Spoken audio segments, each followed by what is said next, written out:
जयांचे केलिया स्मरण, होय सकळ विद्यांचे अधिकरण. तेची वंदू श्री चरण, श्री गुरुचे. श्रुती स्मृती पुराणाम आलयं करुणालयं. नमामि भगवत्पादं शंकरं लोकशंकरं. शंकरं शंकराचार्यं केशवं वादरायण. सूत्रभाष्यकृतो वन्दे भगवन्तो पुनः पुनः. सदाशिवसमारंभा शंकराचार्यमध्यमाम् अस्मदाचार्यपर्यन्ता वन्दे गुरुपरम्पराम्. शुकासारिके पूर्णवैराग्य जाचे, वसिष्ठा परिज्ञान योगेश्वराचे. कवी वाल्मिका सारिका मान्य ऐसा, नमस्कार माझा सद्गुरु रामदासा. जय जय रघुवीर समर्थ. परमपूज्य प्रल्हाद महाराज, डॉक्टर काका व आदरणीय मंदाताईंना नमस्कार करते. जयश्रीताईंनाही नमस्कार करते. आत्माराम श्रवणासाठी जमलेल्या तुम्हा सर्व साधकांना वंदन करते. आज आत्माराम भाग 26, समास 4, साधन निरूपण. मागच्या निरूपणात आपण विचार केला की जो अभिन्न ज्ञाता आहे, जो त्रिपुटी रहित, ज्याची वृत्ती आत्माकार झालेले आहे, तो साधक जीव ब्रह्म ऐक्य सिद्धीला पावलेला असतो, तोच सर्वमान्य असतो. परंतु आपल्या ध्येयापासून जो वेगळा राहतो, त्याने देहतादात्म्य सोडले आहे, परंतु अजून अनुभव मात्र आला नाही. अशी जी शून्य अवस्था येते ती सुद्धा आत्म्याहून वेगळी आहे. आत्म्याहून वेगळे राहणाऱ्यास कधीच मोक्ष मिळत नाही. आत्मा दिसत नाही म्हणून तो नाहीच असा पक्का निश्चय करणारे स्वतःचे नुकसान करून घेतात. आपल्याला जे जे डोळ्यांना दिसते ती प्रत्येक गोष्ट पंचमहाभूतांमध्ये येते. पंचमहाभूते माईक म्हणून माईक आहेत, अशाश्वत नश्वर आहे. पण त्या अशाश्वताला शाश्वत समजून अखंड त्याच्या संगात राहून त्याचे चिंतन मनन व त्याचीच इच्छा करतो, त्या जीवास सतत जन्ममरणाचे फेरे मारावेच लागतात. येथे शिष्याच्या मनात आले की आतापर्यंत अनेक संत सज्जन लोकांनी पंचमहाभूतांची पूजा केली, उपासना केली, पाषाण व धातूच्या मूर्तीची पूजा केली, ते लोक मुक्त झाले किंवा नाही. या शिष्याच्या प्रश्नाने सद्गुरू अतिशय आनंदित झाले, कारण शिष्याचा प्रश्न सगुणाविषयी आहे.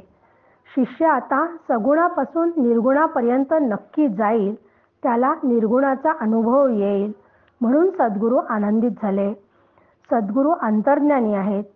शिष्याचा अंतर्भाव त्यांनी जाणला, त्याला त्याचे खरे वर्म समजले आहे, म्हणून आता जे सद्गुरू सातत्याने सांगण्याचा प्रयत्न करत होते ते गुज आता शिष्याला लवकरच कळेल हे सद्गुरूंच्या लक्षात आले व त्यांनी अत्यंत प्रेमाने आपल्या शिष्याकडे पाहिले. गुरूंची कृपादृष्टी अतिशय महत्त्वाची आहे परमार्थामध्ये. परमार्थातील अंतिम स्थिती ही केवळ गुरुकृपेनेच लाभते. अहम ब्रह्मास्मी म्हणजे मी ब्रह्म आहे हे समजले, पण प्रत्यक्ष ब्रह्मस्वरूपाचा अनुभव होण्यासाठी श्री गुरूंची आवश्यकता आहे. शिष्याच्या सगुण पूजा संदर्भात विचारलेल्या प्रश्नाचे उत्तर मिळवण्यापूर्वी मागच्या प्रवचनामध्ये आपण सगुण व निर्गुण या परमार्थातल्या दोन मुख्य संकल्पनांचा थोडासा विचार केला होता. शिष्याचा प्रश्न होता की पंचमहाभूते नाशिवंत, अशाश्वत, नश्वर, माईक आहेत. मग या पंचमहाभूतांची उपासना करणारे उपासक व धातुपूजा करणारे संत सज्जन यांना मोक्ष मिळतो का की त्यांना पुनर्जन्म आहे? याचे उत्तर आता समर्थ आपल्याला द्यायला सुरुवात करतात. 25, 26, 27 या ओवींचा विचार आपण एकत्रित करूयात. श्रीराम समर्थ श्रीराम. प्राणी देह सोडून जाती, परिवासनात्मक शरीरे उरती. तेने पुनरावृत्ती भोगिती, वासना उरलिया श्रीराम. मूळ या स्थूल देहाचे, लिंग देह वासनात्मक साचे. राहणे तया लिंग देहाचे, अज्ञान देही श्रीराम. कारण देह तोची अज्ञान, आणि तो मी आत्मा ऐसे ज्ञान. तया नाव महाकारण, देह बोलिजे श्रीराम. या ओव्यांमध्ये समर्थांनी देहाची संकल्पना मांडली आहे. पुनर्जन्म म्हणजे काय, मोक्ष म्हणजे काय, ज्याचे स्पष्टीकरण ते आपल्याला करणार आहे. आपल्याही मनात नेहमीच प्रश्न येतो की खरोखर पुनर्जन्म असतो का, आणि तो जर पुनर्जन्म असेल तर तो केव्हा मिळतो. म्हणून या अत्यंत महत्त्वाच्या ओव्यांचा आपण आता सविस्तर विचार करणार आहोत. जीवाला पुनर्जन्म मिळतो. पुनर्जन्म केव्हा मिळतो की जीवाच्या वासना शिल्लक असतात तेव्हा जीवाला पुनर्जन्म मिळतो. जन्म घ्यावा लागे वासनेच्या संगे की जीव जन्माला येतो, काही काळ जीवन जगतो व नंतर एक दिवस मरतो. म्हणजे हा देह सोडून जातो, त्यालाच आपण मृत्यू म्हणतो. म्हणजे जीवाला जन्ममृत्यू आहे, तो येतो आणि जातो. आत्मा म्हणजे चैतन्य, कधी येत नाही म्हणून ते जातही नाही, अशी शास्त्रग्रंथांमध्ये मांडणी आहे. तुम्ही आम्ही सगळेजण हा देह सोडून जातो तेव्हा जीवन जगत असताना काही इच्छा वासना आपल्या तशाच अपूर्ण राहिलेल्या असतात. त्या इच्छा पूर्ण करण्यासाठी जीवाला पुन्हा जन्माला यावे लागते. वासना पूर्तीसाठीच जन्म घ्यावा लागतो. या मनुष्य देहाचे 4 देह सांगितलेले आहे: स्थूल, सूक्ष्म, कारण आणि महाकारण. स्थूल देह म्हणजे जे शरीर आपल्याला दिसते त्याला स्थूल देह म्हणतात. अस्थिमांसांच्या या देहाला स्थूल देह म्हणतात. सूक्ष्म देह, या स्थूल देहाच्या आत अंतःकरण असते. 5 ज्ञानेंद्रिये, 5 कर्मेंद्रिये व पंचप्राण मिळून सूक्ष्म देह तयार होतो. त्यात मुख्य अंतःकरण आहे. अंतःकरण दिसत नाही, पण त्याच्या कार्यावरून आपण अनुमान करू शकतो. अंतःकरणाचे मुख्य 4 घटक आहे: मन, बुद्धी, चित्त आणि अहंकार. समजा हिवाळ्याचे दिवस आहेत, बाहेर खूप थंडी पडलेली आहे. थंडीपासून संरक्षण होण्यासाठी अंगात स्वेटर आहे, कानाला मफलर बांधलेला आहे. दारं खिडक्या घराच्या बंद आहेत. गरम गरम पदार्थ खायला मिळतात आहे. सुंदरपैकी आलं टाकलेला चहा आहे. खोलीमध्ये हीटर आहे. असं सगळी खूप छान व्यवस्था त्या थंडीपासून संरक्षणासाठी केलेली आहे. त्यामुळे स्थूल शरीराला आरामदायी, आनंद देणारे सगळे आपल्याला मिळते. त्याचा आनंदही आपल्याला मिळतो. परंतु माझे मन जर दुःखी असेल, काहीतरी त्रासदायक दुःखद बातमी जर माझ्या कानावर आली असेल, तर सूक्ष्म देहाला दुःखाचा अनुभव येतो. म्हणजे सूक्ष्म देहाला वेदना होतात. हा जो अनुभव आहे तो दिसत नाही पण येतो. तशा या सूक्ष्म वासना असतात, त्या दिसत नाही पण असतात. या सूक्ष्म देहामध्येच या वासना राहतात. सूक्ष्म देहालाच लिंग देह म्हणतात. जेव्हा प्राणी स्थूल देह सोडतो तेव्हा त्याचा सूक्ष्म देह तसाच राहतो. या सूक्ष्म देहात ज्या इच्छा अत्यंत बलवान, त्या इच्छा अपूर्ण राहिल्याने त्या इच्छांचे वासनेत रूपांतर होते. ती वासना पूर्ण होण्यासाठी जीवाला दुसरे शरीर मिळते. हा देह सोडल्यानंतर या वासना सूक्ष्म देह धारण करतात. व योग्य देह व योग्य काळ येताच दुसऱ्या सूक्ष्म देहात त्या शिरतात व जीवाचा पुनर्जन्म होतो. हा सूक्ष्म देह या देहापासून त्या देहापर्यंत सतत फिरतच राहतो. वासानी जीर्णानी यथा विहाय, ज्याप्रमाणे मनुष्य जुनी वस्त्रे टाकून दुसरी नवीन घेतो, त्याप्रमाणे आत्मा जीर्ण देहाचा त्याग करून नवा देह स्वीकारतो. वासना शिल्लक राहिल्या की पुनरावृत्ती आहेच. त्यासाठी जडभरताची कथा अत्यंत प्रसिद्ध आहे. जडभरत अत्यंत धनवान असे राजा होते. आत्मप्राप्तीसाठी सर्व सोडून ते वनात गेले. पण एकदा त्यांच्या झोपडीच्या समोर नुकतेच जन्माला आलेले पाडस त्यांना दिसले. ते ओरडत होते. ते ऐकून त्यांना त्याची दया आली व त्यांनी त्याला उचलून आपल्या झोपडीत आणले व नित्य त्याची काळजी घेऊ लागले.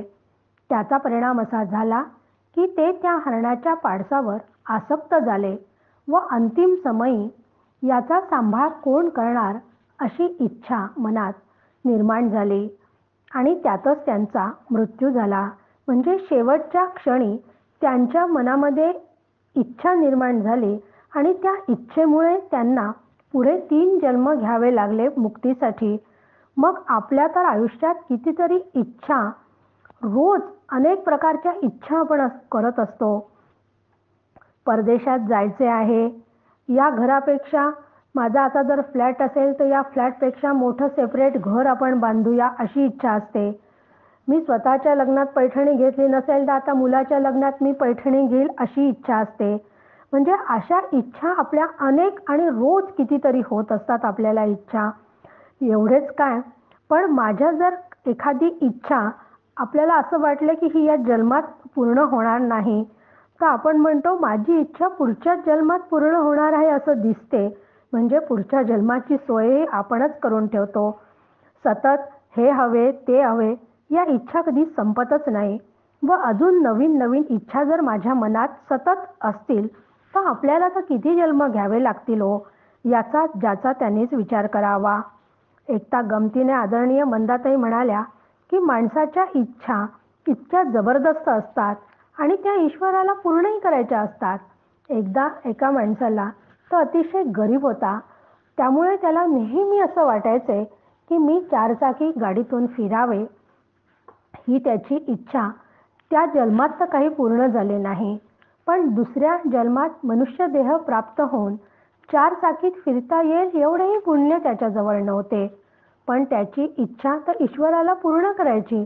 मग ज्याच्या घरात 4 चाकी आहे त्याच्या घरात कुत्रा म्हणून तो जन्माला आला व मालकाच्या गाडीत फिरू लागला.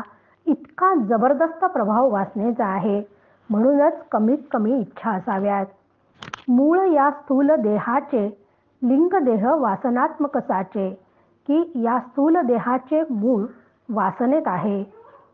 जशा वासना असतील तसा देह मनुष्याला मिळतो. आपल्याला बऱ्याच वेळा प्रश्न पडतो की मी इतके सगळ्यांशी चांगले वागते पण लोक माझ्याशी असे का वागतात. मी इतकं सगळ्यांचं करते, प्रत्येकाला अडचणीमध्ये मदत करते, पण माझ्या वेळी मात्र कोणीच कामात पडत नाही. मग माझ्याच नशिबात असे सगळे का येते. याला एकच कारण म्हणजे आपणच करून ठेवलेले आपले कर्म. जसे कर्म तसे फळ हा नियमच आहे. आपल्या जीवनात आपली परिस्थिती, आपल्या संदर्भात येणारे लोक, आपल्या आजूबाजूचे वातावरण, आपण कुठल्या कुळात जन्माला यायचे, त्यामध्ये आपली आर्थिक परिस्थिती कशी असेल, या सगळ्या गोष्टी प्रारब्धाधीन असतात. प्रारब्धाला आपणच जबाबदार आहोत. आपणच आपले प्रारब्ध घडवीत असतो. म्हणून माझ्या नशिबात असे का, याचे उत्तर एकच की मीच केलेल्या कर्माचे ते फळ आहे. समर्थ म्हणतात, कर्मयोगे सकळही मिळाले, एक स्थळी जन्मास आली. हे आपण लक्षात घ्यावयास हवे. अशा या स्थूल देहाचे मूळ मागील लिंग देहात किंवा वासना देहात असते. हा वासनात्मक देह जिथे राहतो ते अज्ञान. शास्त्रदृष्टीने अज्ञान म्हणजेच कारण देह होय. या अज्ञानाची मुख्य 3 रूपे आहेत. एक गाढ झोप, म्हणजे पूर्ण अज्ञान, शून्य अवस्था व मी जाणत नाही ही वृत्ती. गाढ झोप म्हणजे सुषुप्ती. याचा आपल्या सगळ्यांना रोज अनुभव येतो. झोपेत आपल्याला आपण कुठे आहोत, कोण आहोत, आपले घर कोणते, आपले नातेवाईक कोण, आजूबाजूची परिस्थिती काय, मी कुठल्या पदावर काम करतो, मला आयुष्यात किती यश मिळाले, या सगळ्या कुठल्याच गोष्टींचे आपल्याला भान नसते. म्हणजे तिथे पूर्ण अज्ञान असते. त्याला घन अज्ञान म्हणतात. शून्य म्हणजे कधी आपण ध्यानाला तर कधी बसतच नाही, पण कधी चुकून माकून आपण ध्यानाला बसलो व श्रीगुरूंनी सांगितल्याप्रमाणे ध्यान केले तर आपल्याला देहाचा विसर पडतो, परंतु अजून प्रत्यक्ष अनुभव मात्र आलेला नाही. यालाही अज्ञानच म्हणतात. आणि जेव्हा मी हे काही जाणत नाही असे आपण म्हणतो, तेव्हाही पण अज्ञान अवस्थाच मानली जाते. त्यात मुख्य म्हणजे गाढ झोप व शून्य अवस्था हे अज्ञान होय. यालाच कारण देह म्हणतात. मी जेव्हा गाढ झोपेत असते तेव्हा जी काही स्मृती, आठवण, संस्कार घेऊन मी झोपलेले असते, तीच स्मृती घेऊन आपण झोपेतून जागे होतो. झोपताना मला माहीत असते की मी माझ्याच घरात झोपली आहे, मी अमरावतीसारख्या शहरात राहते, मी एक गृहिणी आहे, असं सगळं काही आपल्याला माहिती असते. आणि त्या सगळ्या स्मृती घेऊनच म्हणजे त्या आठवणी बीज रूपाने झोपेतही आपल्या तशाच असतात. म्हणजे गाढ झोपेत त्या जशाच्या तशाच राहतात. त्या बीज रूपाने असलेल्या सगळ्या आठवणी, स्मृती घेऊनच आपण जागे होत असतो. ते संस्कार जसेच्या तसे जागृतीत असतात. ती गाढ झोपेची अवस्था त्याला घन अज्ञान म्हणतात. त्यालाच कारण देह म्हणतात. कारण देह तेची अज्ञान आणि तो मी आत्मा ऐसे ज्ञान, तया नाव महाकारण देह बोलिजे श्रीराम. की येथे समर्थ चौथा देह महाकारण त्या देहाबद्दल आपल्याला सांगतात. माझ्या ठिकाणी जे अज्ञान आहे, कुठले अज्ञान आहे की माझ्या स्वरूपाविषयी ते अज्ञान आहे. म्हणजे मी देह आहे हे अज्ञान. शास्त्राच्या दृष्टीने मी आत्मा आहे, पण अनेक जन्माच्या चुकीच्या कल्पना आपण इतक्या घट्ट धरून ठेवतो की चुकूनही मला वाटत नाही की मी देह नसून आत्मा आहे. जेव्हा मी देह या भ्रमात मी अडकलेली आहे, तोपर्यंत अज्ञानाचाच प्रांत आहे. हे अज्ञानाचे अनेक प्रकार, हे अज्ञानच आपल्यामध्ये अनेक प्रकाराने अभिव्यक्त होत असते. मी गोरी आहे, मी काळी आहे, मी फार बुद्धिमान आहे, मी निर्बुद्ध आहे, मी देह आहे, मी मन आहे, बुद्धी आहे, मी सुखी आहे, मी दुःखी आहे. या सगळ्या गोष्टी देहाला व बुद्धीला धरून आहे. त्याला मी समजते, पण हे सगळे अज्ञान आहे. हे अज्ञान घालविण्यासाठी ज्या ज्या गोष्टीला म्हणजे देहाला आतापर्यंत मी स्वतः मी समजत होते, त्या जुन्या संस्कारांना काढून टाकून बुद्धीवर नवीन संस्कार करावे लागतात. मी देह नसून मी आत्मा आहे ही नवीन वृत्ती धारण करावी लागते व त्या वृत्तीला घट्ट धरून ठेवण्यासाठी ध्यान करावे लागते. ध्यानामध्ये तिन्ही देहांचा म्हणजे स्थूल, सूक्ष्म व कारण देह सोडून साधक जेव्हा पुढे जातो, ती शेवटची वृत्ती म्हणजे तो आत्मा मी आहे. अहम आणि सहा हे दोनच घटक तिथं शिल्लक राहतात. अहम पूर्णपणे सहामध्ये विलीन झालेला नाही, त्यालाच महाकारण देह म्हणतात. परंतु ही सुद्धा एक वृत्तीच असल्याने अपरोक्ष ज्ञानाच्या दृष्टीने ती अज्ञानातच मोडते. म्हणून 28व्या ओवीत समर्थ आपल्याला पुढे सांगतात, तरी मनाचा थारा तुटला म्हणजे भवसिंधू आटला, प्राणी निश्चितार्थ सुटला पुनरावृत्ती पासून श्रीराम. की इथे थारा म्हणजे आधार, आश्रय. जेव्हा स्थूल व सूक्ष्म देहाचा ध्यानाच्या माध्यमातून निराश होतो, सगळ्या वृत्ती क्षणभर का होईना सगळ्या स्थिर झालेल्या असतात, त्या वृत्तीचा विसर पडलेला असतो, तेव्हा मनाच्या सगळ्या वृत्ती शांत होतात. तेव्हा मनाचा थारा तुटला म्हणजे भवसिंधू आटला, की आतापर्यंत हे जग सत्य वाटत होते. त्यामुळे या जगात अनुकूल प्रतिकूल घडणाऱ्या सगळ्या घटनांचे तडाखे जीवाला सातत्याने बसत होते. त्या संपूर्ण दृश्य जगताचा जेव्हा विसर पडतो, मनात कुठलाच संकल्प उठत नाही, कुठल्याच गोष्टीचे चिंतन सुरू नसते, तिथे अहंकारही नाही, कुठल्याच प्रकारचा एकही तरंग अंतःकरणावर उठत नाही व अंतःकरण अत्यंत शांत होते, तेव्हा खऱ्या अर्थाने दृश्य जगाचा निराश होतो, म्हणजे भवसिंधू आटला. चारी देहांच्या विचारांनी निराश होतो. मी देह नाही असा जागृतीत अनुभव येतो. असा रोज आपण सुषुप्तीत अनुभव घेतो, तेव्हा चारी देहाचा निराश गाढ झोपेत होतो. पण तिथे अज्ञान आहे. म्हणून स्वप्रयत्नाने साधनेने चारी देहांचा निराश करून अनुभव साधकाला घेता येतो. जुने संस्कार पुसले जाऊन, जुने संस्कार कुठले आहे आपल्यावर, की मी देह आहे. ते जुने संस्कार मी देह आहे हे प्रयत्नपूर्वक आधी दूर करावे लागतात व मी आत्मा आहे ही वृत्ती जी मी धरून ठेवतो, त्या वृत्तीही शेवटी आत्म्यात विलीन होते. अशी जी अंतिम अवस्था जो अनुभव येतो, तो अनुभव म्हणजे अपरोक्ष अनुभूती आहे. तेव्हा अनुभव घेणारा वेगळा राहत नाही. आपल्या स्वरूपाशी तो काही क्षणासाठी विलीन होतो. ती खरोखर अपरोक्ष अनुभूती होय. अशा अपरोक्ष अनुभूती आली की जीव जन्म मरणातून त्याची सुटका होते, जिवंतपणीच त्याची सुटका होते. तेव्हा समर्थ म्हणतात, प्राणी निश्चितार्थ सुटला, पुनरावृत्ती पासून श्रीराम. सगुण उपासनेने पुनरावृत्ती कशी सुटते हे सांगून तोच धागा पकडून समर्थ आपल्याला पुढच्या 2-3 ओव्यांमध्ये उपासनेचे वर्म सांगतात. हेची जाण भक्तीचे फळ, जेणे तुटे संसार मूळ, निसंग आणि निर्मळ, आत्मा होई जे स्वये श्रीराम. की सगुण उपासना म्हटलं की भक्ती आलीच. या भक्तीचे फळ म्हणजे मनुष्याच्या संसाराचे मूळच तुटणे. ध्यानमार्ग, कर्ममार्ग, योगमार्ग असे अनेक मार्गाने आत्मस्वरूपापर्यंत पोहोचता येते. परंतु ध्यान व योगमार्ग प्रापंचिकासाठी जरा अवघडच आहे. आपण सगळे प्रापंचिक आहोत. आपण ध्यानाला बसलो व लगेच ध्यान लागले व चारी देहाचा निराश होऊन निर्गुणाचा अनुभव आला, असे होणे फार अवघड आहे. फारच क्वचित कोणाच्या बाबतीत हे शक्य आहे. म्हणून अनुग्रहाच्या वेळी ध्यान साधनेबरोबर श्रीगुरु आपल्याला नाम साधना देतात.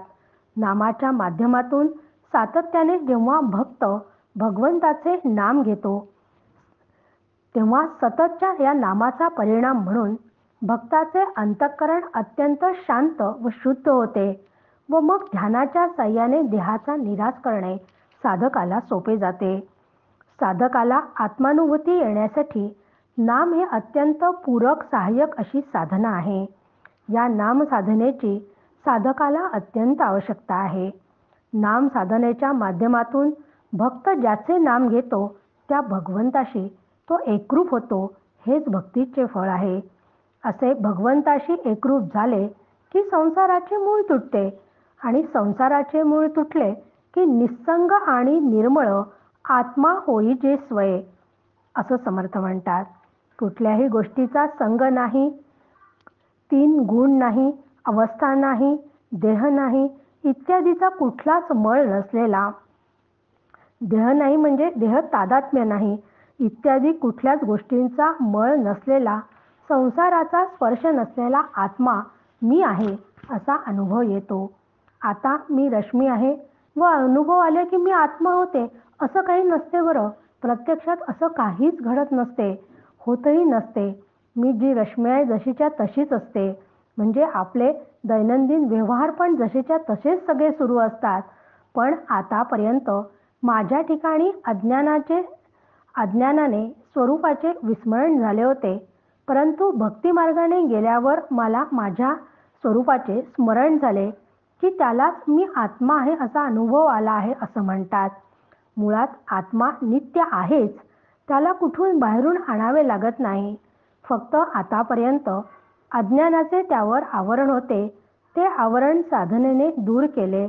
पुन्हा जणू काही आत्म्याची फेरप्राप्ती झाली होते त्यालाच आत्मा होईजे स्वये असे समर्थ म्हणतात. 30व्या ओवीत समर्थ सांगतात, संगातीत म्हणजे मोक्ष, ते ते कैसे देखणे लक्ष, लक्ष आणि अलक्ष या दोही सठाव नाही श्रीराम. की जेव्हा संपूर्ण दृश्य जग अर्थात त्यात माझ्या देहाचाही समावेश आहे की या संपूर्ण दृश्याचा संग तादात्म्य जेव्हा तुटते संपते तेव्हा आसक्ती बंधनातून जीव मोकळा होतो. त्याला संगातीत म्हणतात. संग तुटल्यानंतर दैनंदिन व्यवहार मात्र आपले जसेच्या तसेच असतात. बाहेरच्या सृष्टीत काहीच बदल होत नाही. फक्त त्याकडे पाहण्याची आपली दृष्टी बदलते. आतापर्यंत देह जगत सत्य वाटत होते, ते आता वाटत नाही. देह सत्यत्व, जगत सत्यत्व भ्रांतीतून सुटणे म्हणजेच तर मोक्ष आहे. जेव्हा देह व जगताचा संग तुटतो तेव्हा तेथे कैसे देखणे लक्ष, की लक्ष म्हणजे गोल किंवा ध्येय. ज्ञानेंद्रियाच्या प्रांतात लक्ष असू शकते. व्यवहारात आपले एखादे लक्ष म्हणजे ध्येय असू शकते. डोळ्यांनी समोरचा पदार्थ लक्ष होतो. पंचज्ञानेंद्रियांनी आपले लक्ष आपण ठरवू शकतो. पण जे पंचज्ञानेंद्रियांना दिसत नाही ते अलक्ष असू शकते व्यवहाराच्या बाबतीत. परंतु आत्मा मात्र लक्ष आणि अलक्ष दोन्हीही असू शकत नाही. तो आत्मा हे माझे स्वरूप आहे. तोच मी आहे. जेव्हा माझी आसक्ती सुटते, अज्ञान नाहीसे होते, तेव्हा त्या आत्म्याची जणू काही मला फेरप्राप्ती होते. त्यालाच मोक्ष म्हणतात. आत्मा म्हणून देखणियास मिठी, घालू जाता मोक्षाची तुटी, म्हणून उठाउठी आत्मनिवेदन करावे श्रीराम. इथं देखणिया म्हणजे दृश्य. दृश्य जगाला आत्मा म्हणून मिठी मारली तर आपला देहही दृश्यच आहे. हा देह म्हणजे मी व हे माझे घर आहे असा दृश्याचा संग आसक्ती धरली, देहाव्यतिरिक्त बाहेरच्या इतर दृश्यातील गोष्टींवर आसक्ती ठेवली तर मोक्षापासून जीव वंचित राहतो. त्याला मोक्षापासून वंचित व्हावे लागते.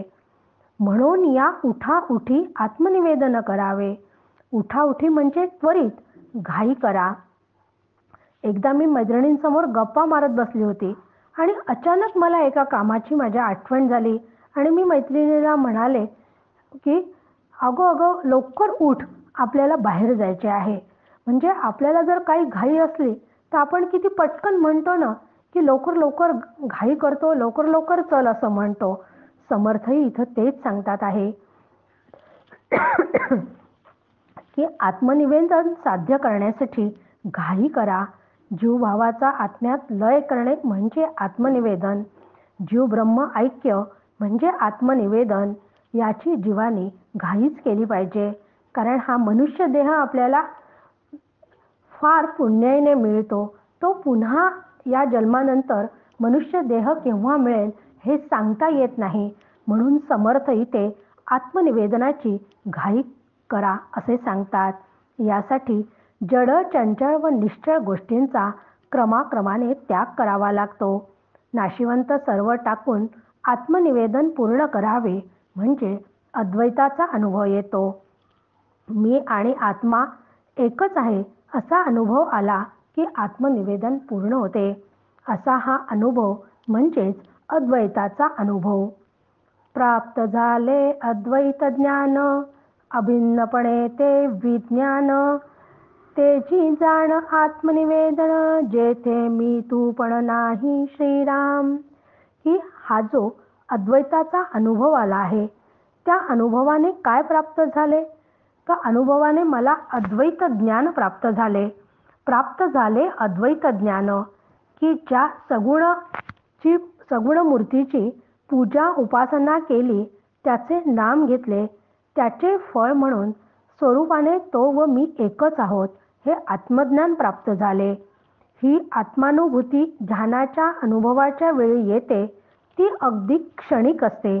तेथे अद्वैताचा अनुभव येतो, पण तो क्षणिक असल्यामुळे तो कदाचित जर तिथे दृढ झालेला नसेल, त्यामुळे साधक त्या अनुभवानंतर पुन्हा जेव्हा दृश्य जगात येतो, तेव्हा पुन्हा मी देह आहे, जगत सत्य आहे असे त्याला वाटायला लागते. पण हा क्षणिक आत्मानुभव येतो, तो अनुभव मात्र एकदा पक्का, दृढ व अपरिवर्तनीय झाला की त्या ज्ञानाचे विज्ञान होते, तेच आत्मनिवेदन होय. व्यवहारात नेहमी तू मैमै सुरू असते, त्यामुळे द्वैत भेद असतोच. हा भेद लक्षात घेऊनच व्यवहार हा व्यवहारासारखाच करावा लागतो. परंतु आतमध्ये मात्र पक्की खुणगाठ असावी की व्यवहारातील भेदाशी माझा संबंध नाही, मी तर अभेद आहे. डॉक्टर काकांचं फार एक सुंदर वाक्य आहे की व्यवहार करत असताना स्वरूपावर लक्ष ठेवायचे, पण व्यवहार रूपाशी म्हणजे जगतातील व्यक्तींशी करायचा. स्वरूपावर लक्ष ठेवायचे म्हणजे सतत त्याचे अनुसंधान आतमध्ये ठेवायचे आणि व्यवहार व्यवहारासारखा करायचा. असे सतत त्या स्वरूपाचा पक्का निश्चय झाला की सर्वत्र एक परब्रह्मच भरलेले आहे असा अनुभव येतो. जे जे देखीचे भूत, ते ते जाणीजे भगवंत, हा भक्ती योग निश्चित जाण माझा. त्रिभुवनी संचले गा विठ्ठला, किंवा रिता ठावया राघवे विण नाही, असा या सगळ्या संतांचा अनुभव आहे. जेव्हा हा अनुभव येतो तेव्हा द्वैत संपलेले असते. त्यालाच मितूपणाची झाली बोळवणं असं म्हणतात. ऐसी स्थिती जया पुरुषाची, तया पुनरावृत्ती कैसी, जाणोनी भक्ती केली दासाची, आवडी देवास अत्यंत श्रीराम. की अशी ज्यांची स्थिती असते की ज्यांना अनुभव आलेला असतो, त्या पुरुषांना पुन्हा जन्म घ्यावा लागत नाही. ज्या पुरुषाने सगुण उपासना जशी शास्त्राने सांगितली आहे, संतांनी केली आहे व संतांनी पण आपल्याला ती सांगितली आहे, तशी केली तर त्याने मोक्ष मिळणारच. मग त्याला पुनर्जन्म कसा मिळेल? जाणोनी भक्ती केली दासाची, आवडी देवास अत्यंत. की जाणोनी म्हणजे समजून उमजून जो भक्ती करतो, देव काय आहे, मी कोण आहे, देवाचं व माझं नातं काय आहे, पूर्वी नातं काय होतं, कशाने ते बिघडलं आणि बिघडलं तर ते आता कसं दुरुस्त करून घ्यायचं, हे सगळं जाणून घेऊन जो भक्ती करतो, तो भक्तच भगवंताला म्हणजे देवाला आवडतो. पूर्वी दास्यत्व होते केले, त्याचे स्वामित्व प्राप्त झाले, आणि तयाचे महत्व रक्षिले, तरी थोर उपकार की श्रीराम. इथे दास्यत्व म्हणजे दास्य भक्ती उपलक्षणात्मक आहे. शास्त्रांनी सांगितल्याप्रमाणे उपासना करून नवविधा भक्तीतील आधी श्रवण, कीर्तन, नामस्मरण, पाद अर्चन, वंदन करून दास्यभक्ती केल्यानंतर त्यातूनच सख्य व आत्मनिवेदन होते. आत्मनिवेदनामुळे ज्याची उपासना केली त्या सर्व नियात्मक ब्रह्माशी ऐक्य होते. अशी ज्ञानोत्तर भक्ती केल्यानंतर अनुभूती आल्यावरही असे भक्त सगुण उपासना कधीच सोडत नाही. समर्थही त्यांना अनुभव आल्यानंतरही दररोज उपासना करत होते. ज्ञानेश्वर महाराजही तीर्थयात्रा करत होते. ब्रह्मचैतन्य गोंदवलेकर महाराजांच्याही हातात नेहमी आपल्याला जपमाळ दिसते. म्हणजे अनुभव आल्यानंतरही हे संत लोक तुमच्या आमच्यासाठी पुन्हा सगुण उपासना करताना आपल्याला दिसतात. ते सगुण उपासना अनुभव आल्यानंतरही कधीच सोडत नाही. म्हणजे आपल्या मागून येणाऱ्या लोकांसाठी जीवनमुक्त सगुण मार्ग खुला ठेवतात व समाजापुढे आदर्श ठेवतात. मार्गाधारे वर्तावे, विश्व मोहरे लावावे, असे हे संतांचे उपकार साधकाला फार मोठा लाभ मिळविण्यास मदत करतात. आता सोहे बोलणे, नाशिवंताचा विचार घेणे, आणि मजपाशी सांगणे अनुभव आपुला श्रीराम. आता पुढील ये समासी, शिष्य सांगेल अनुभवासी, दृढ करून यातयासी सांगती स्वामी श्रीराम. इति श्री आत्माराम रामदासी पूर्ण काम, ऐका सावध वर्म आत्मज्ञानाचे श्रीराम. की श्री गुरूंना आतापर्यंत जे सांगावयाचे होते ते आता सांगून झालेले आहे. शिष्यांच्या विचारलेल्या सगळ्या प्रश्नांची उत्तरं देऊन शंकांचं निरसन पण केलेलं आहे. असा आत्मारामाचा अभ्यास करताना आत्मारामाचा सगळा पहिला समास म्हणजे त्याग निरूपण. त्यामध्ये आपण त्यागाचे महत्त्व समर्थांनी आपल्याला सांगितले होते. मग त्याग कशाचा करायचा तर मायेचा करायचा. म्हणून माया निरूपण समास सांगताना मायेच्या स्वरूपाचा आपण विचार केला. त्या मायेचे अधिष्ठान ब्रह्म, म्हणून ब्रह्म कसे आहे हे ब्रह्मनिरूपणमध्ये सांगितले व त्या ब्रह्माचा अनुभव घेण्यासाठी साधना सांगितली. तेव्हा तू आता नाशिवंताचा विचार करून त्याग करावा. त्याग केल्यानंतर तुला जो अनुभव येईल तो मला तू सांग. इथला शिष्य हा अधिकारी आहे आणि त्याचा अधिकार गुरूंच्या पण लक्षात आलेला आहे. म्हणून आता शिष्याच्या जीवनाचे कल्याण होणार, त्याचे जीवन कृतार्थ होणार. म्हणून शिष्याचा अनुभव ऐकण्यासाठी समर्थ अत्यंत आतुर झाले आहेत. पुढच्या समासात शिष्य अनुभव सांगणार व त्या अनुभवात कोठे उणीव असेल तर ती दूर करून तो अनुभव दृढ अपरिवर्तनीय करून देणार आहेत. म्हणून आता आत्माराम ग्रंथाचा चौथा हा समास आज पूर्ण सांगून झाला. शिष्याचे मनोरथ पूर्ण करणारा हा ग्रंथ आहे. आणि आता पुढचा जो शेवटचा समास आहे तो स्वानुभव निरूपण. तो स्वानुभव निरूपण हा आत्मानंदाचा सोहळा एकाग्रतेने चित्त देऊन ऐकण्यासाठी मात्र आपण पुढच्या सोमवारची वाट पाहूयात. जय जय रघुवीर समर्थ.